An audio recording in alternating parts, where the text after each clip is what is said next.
Dit is mijn zoontje. Hij heeft dit opgelopen in Suriname.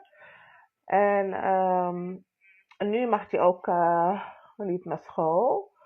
Want hij heeft nu zeg maar voorjaarsvakantie.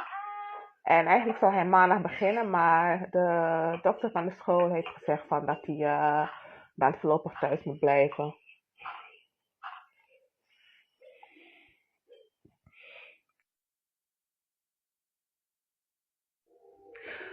Meneer Rozenblad, ik gebruik al een paar weken de zalf van de dermatoloog. Maar die zalf van de dermatoloog die helpen helemaal niet.